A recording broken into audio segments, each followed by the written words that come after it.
Hey guys, in my quest to get this bike mess out of the garage, I've started to hang some bikes. Started with the first one here. I'm not going to make a video on how to install it. This is from Amazon. I'll put a link in the description.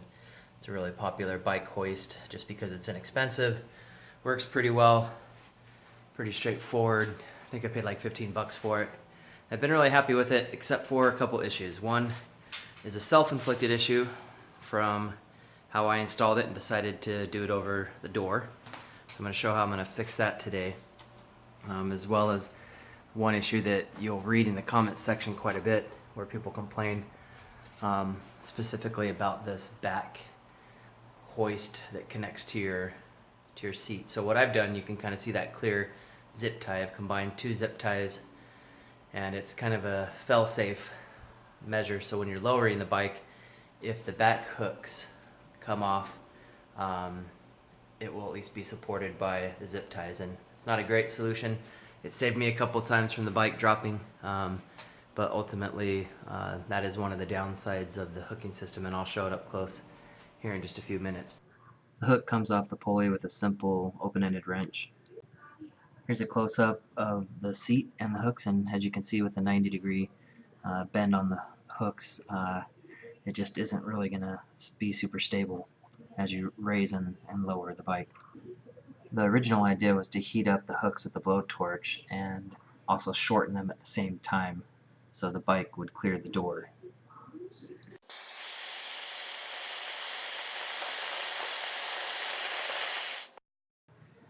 Won't show all the footage, but needless to say I was not able with the tools I had to bend or modify. So what I moved to next is what you see here, is trying to break and drill out the rivets. I didn't have a rivet remover tool, but I was able to mess with this enough to where I got the rivets to break off. Okay, and we got it. Just kept chipping away on that until I was able to pull it out. It wasn't too bad. So now what I'm thinking, so you can maybe make these at a 90.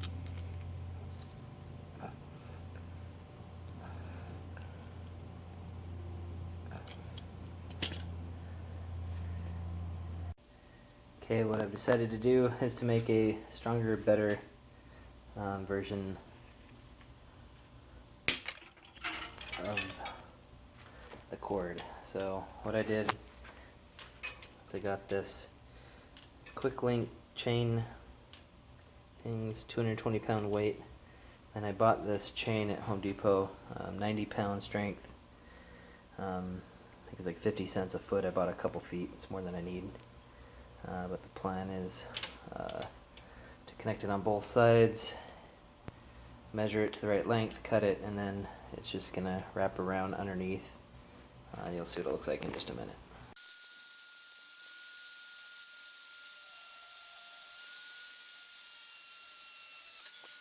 Okay, here's the end result. So on the left is what it comes with normally.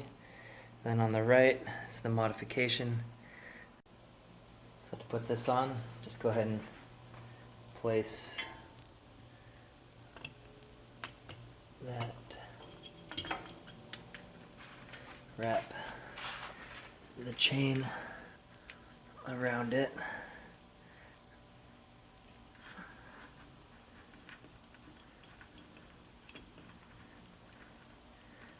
Okay, so I went ahead and moved it up a spot.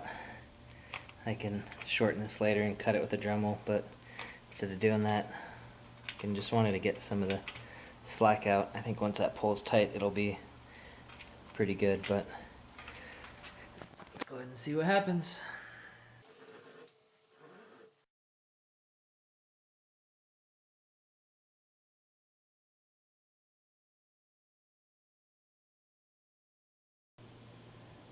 Okay, it's held up.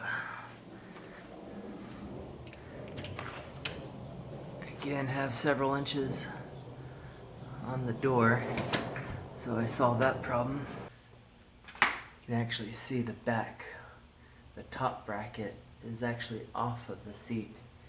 Right now it is completely just tight on the chain, so it does seem to be working well.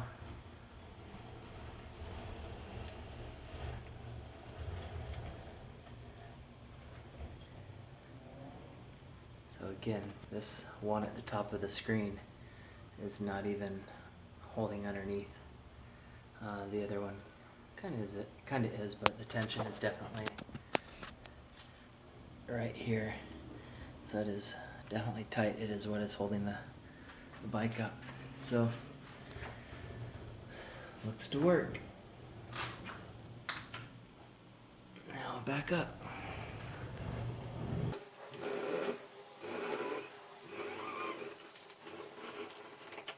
So there we go. Overall, pleased with how it turned out. Let me know your thoughts in the comment section. For those not looking to shorten their bracket and you want a simpler solution, you can just get a rope and tie a knot, create a loop. So somewhat similar to what I've done with the zip tie. You'll see this comment in the Amazon listing, but it's a good solution that's a little bit simpler than mine.